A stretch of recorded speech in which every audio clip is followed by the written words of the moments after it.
The first wave hit Earth's orbital defense grid at 0600 hours, and by 0615, humanity's pride, 3 carrier battle groups and 47 warships, were nothing but glowing debris streaking through the atmosphere like falling stars. I watched it happen from the bridge of the Salvage Queen, a beat-up repair tug that smelled like engine grease and yesterday's coffee.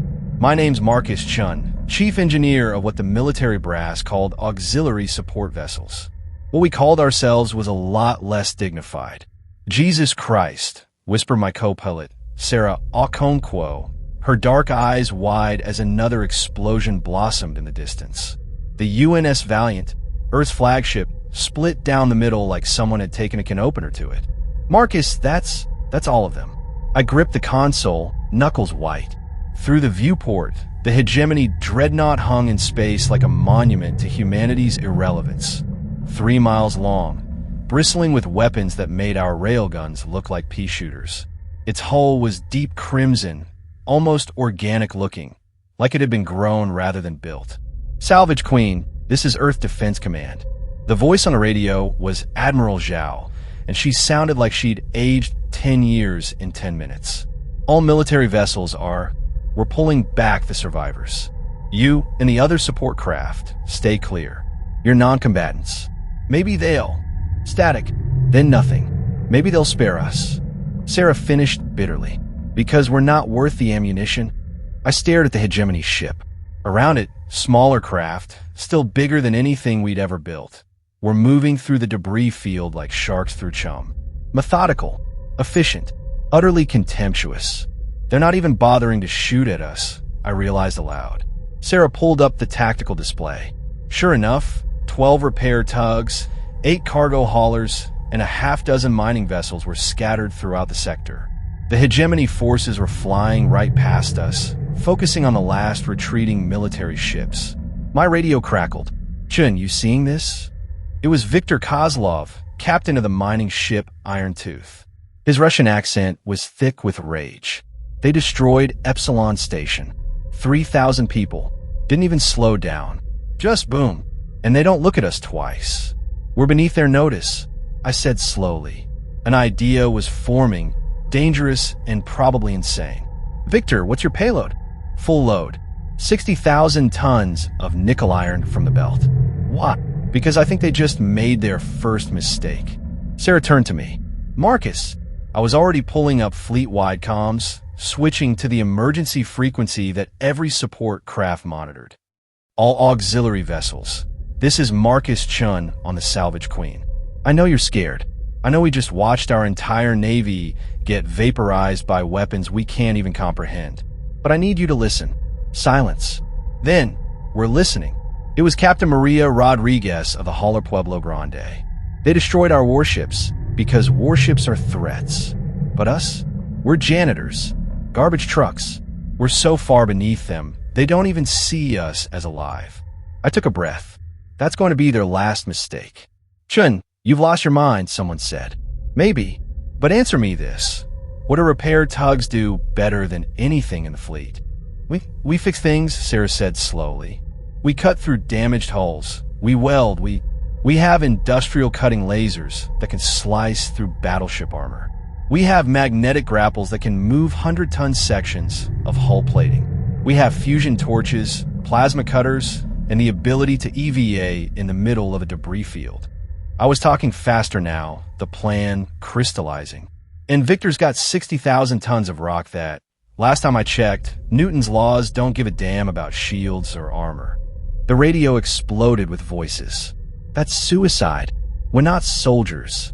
Those are mining tools, not weapons. Every tool is a weapon if you hold it right. I cut in. My grandfather said that. He was a mechanic in Chicago. Fixed cars, never held a gun in his life. But you know what? When someone broke into his shop, he defended it with a torque wrench. Because at the end of the day, a human with a tool and the will to use, it is the most dangerous thing in the universe. Silence. Then Victor. What's the plan, Marcus? I looked at Sarah. Her jaw was set. That same look she got when we were trying to stabilize a damaged reactor everyone else had written off. She nodded once. We do what we do best, I said. We improvise. 30 minutes later, the salvage queen drifted through the debris field of what used to be the UNS Defiant. Sarah had killed all non-essential systems. We looked dead, just another piece of wreckage. Hegemony Patrol, 200 kilometers and closing, Sarah whispered, though there was no way they could hear us. Through the viewport, I could see the alien craft, sleeker than their dreadnought, shaped like a blade. It was scanning the debris, probably looking for survivors to finish off. Easy, I murmured, hands on the controls of our industrial cutting laser. It wasn't designed as a weapon. It was meant to carefully slice through damaged hull sections during rescue operations. Maximum range, 500 meters. The Hegemony Patrol would have to get close. 400 meters. 300. Marcus, Sarah breathed. 200. The patrol craft stopped, hovering near a large section of destroyed hull. Looking for something. 100 meters. I fired. The cutting laser, rated for continuous operation through 2-inch titanium alloy, hit the patrol craft sensor array and burned through it like tissue paper. The alien ship didn't explode, but it spun wildly blind. Victor now, from behind a massive chunk of the Defiant superstructure, the Iron Tooth appeared. Victor had detached his entire payload, 60,000 tons of ore, and turned his mining ship into a kinetic weapon platform. The rocks shot forward, propelled by the same mass drivers used to launch or to processing stations. Physics is a beautiful thing. Mass times velocity equals a really bad day. The first boulder hit the patrol craft at 3,000 meters per second. The second hit 2 seconds later. By the third, there was nothing left but an expanding cloud of debris. Splash 1, Victor said, his voice shaking.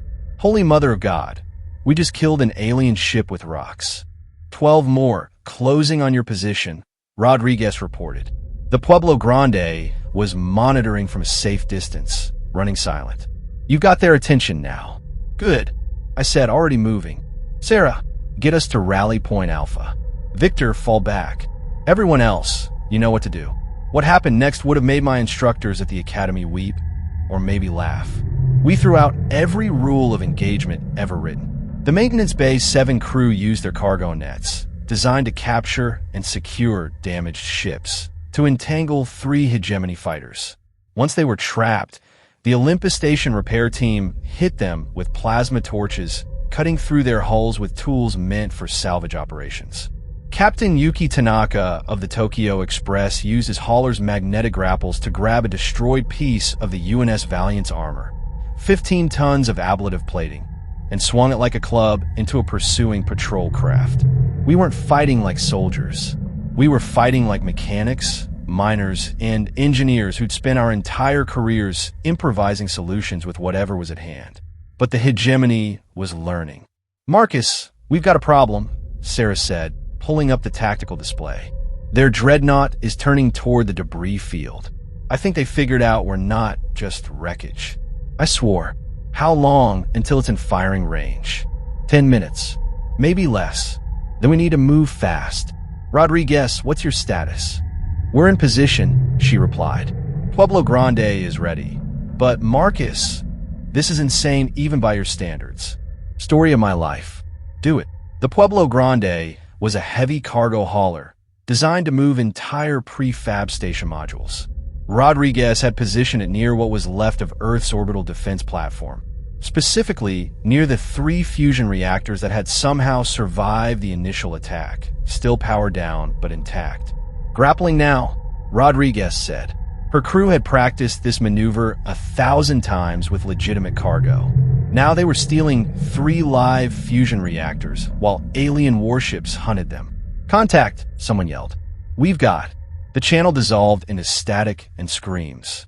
Who was that? I demanded. Someone report. It was the Newton's cradle, Victor said quietly. They're gone, Marcus. 12 people. I'd had drinks with Captain Thompson just last week. He'd show me pictures of his new daughter. Keep moving, I said, surprised by how steady my voice was.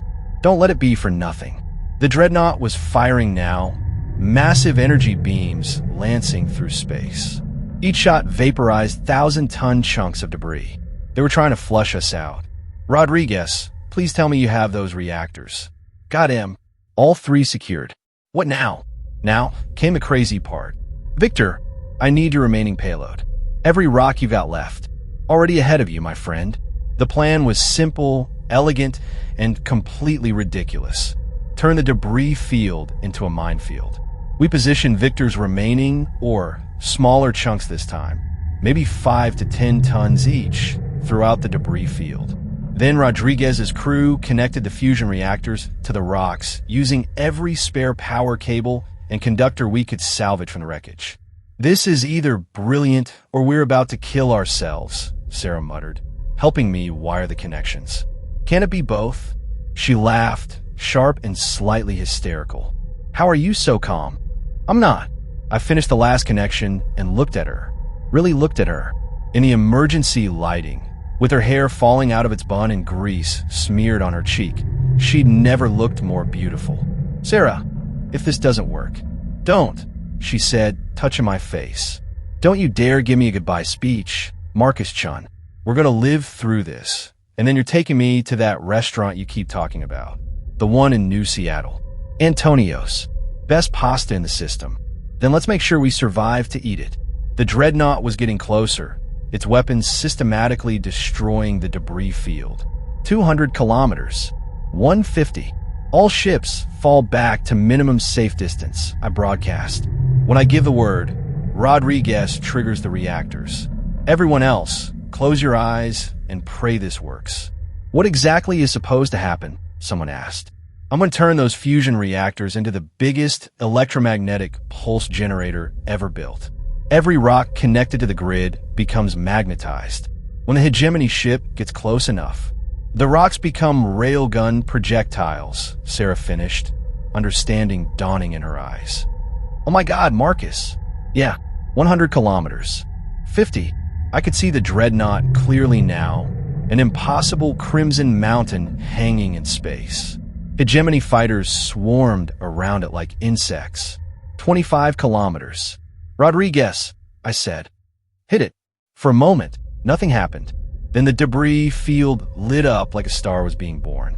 3 fusion reactors, pushed past every safety limit, dumped their entire energy output into the makeshift electromagnetic grid. Every piece of metal, every fragment, every magnetized chunk of rock became a projectile accelerated by forces that made our railguns look like toys.